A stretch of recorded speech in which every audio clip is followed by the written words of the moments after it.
дайректке сұрақ келді. Күмісті қалай тазалаймыз? Ал кеттік.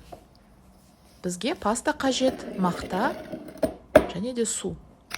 Пастаны аламыз да мақтаға жағамыз.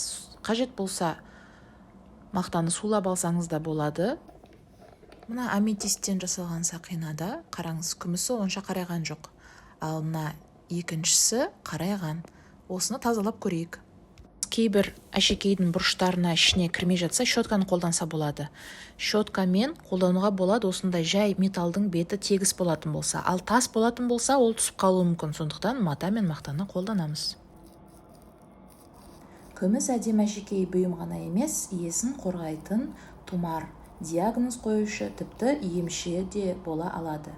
Күмістің осындай ерекше қасиеттері бар екенін біле берген артық емес деп ойлаймын. Осы әдісті қолданып көрдіңіз ба? Жауабын видеоның астына жазып жіберіңіз.